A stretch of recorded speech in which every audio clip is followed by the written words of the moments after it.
Everyone, welcome back to unfilter Sohini. সকালেই ঘুম থেকে উঠে করছিলাম একটু প্রজেক্ট ওয়ার্ক, আর এটা হচ্ছে আমার ফেভারিট বটল। এটা থেকে আমি জল খাই, আর টুস টুস দেখছিল হচ্ছে আমার মিনি ব্লগ, তাই সেটার একটা ক্লিপ তোমাদেরকে দেখাচ্ছিলাম।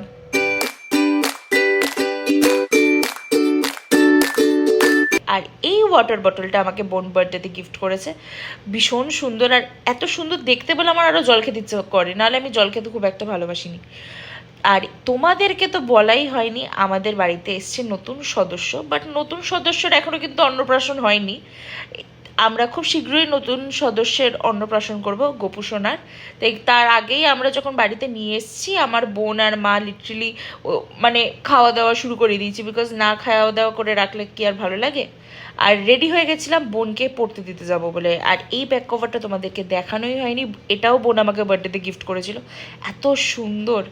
আর ওর হয়ে গেছিলো লেট, ও আমাকে বলছে হ্যাঁ তুই লেট হয়ে গেছে, তুই ব্লগ করছিস। আমি বললাম দাঁড়াই, বা তো আরও বেশি করে ব্লগ করব। ওকে খচানোর জন্য আমি এরকম করছিলাম, আর বলেছি শোন আমার পিছনে যখন বসেছিস একটু সুন্দর সুন্দর ক্লিপ নিয়ে এনে।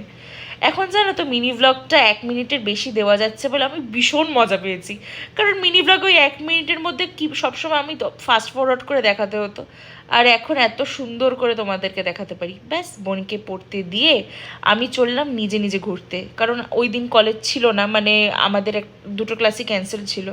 তো আমি ভাবলাম ব্যাস এইটাই সুযোগ একা একা ঘোরার। আর তোমরা সবাই জানো যে এই জায়গাটা আমার মোস্ট ফেভারিট একটা জায়গা, এত ফাঁকা থাকে না এই টাইমটাতে। তারপরে বিকেলবেলায় দাদাভাই এসেছিলো, আমি আর দাদাভাই একটু স্কুটি রাইডে বেরিয়েছিলাম, আর ভাবলাম যে ফুচকা খাবো। কিন্তু ফুচকার দোকান বসেনি যেখান থেকে আমি খাই, আর আমি প্রচণ্ড লয়াল কাস্টমার, যেহেতু ওই দোকানে ফুচকা নেই তো আমি খাবোই না ফুচকা। আমি আর দাদাভাই তারপরে ডিসাইড করলাম যে একটু মোমো খাওয়া যাক। আর এই ক্ষুদে সদস্যকে দেখো, যেই না আমি এসছে পাশে দাঁড়িয়ে পড়েছে। আমরা অর্ডার করেছিলাম আফগানি মোমো, খেয়ে দিয়ে বাড়িতে এসে দেখি বোন আর সোনু হেভি মজা করছে, গল্প টল্প করছে, আর আমি তো কাজ করছি অ্যাজ ইউজুয়াল। দিনটা আমার এভাবেই কেটে যায় গো, সারাদিন প্রজেক্ট ওয়ার্ক করতে করতে। চলো টাটা।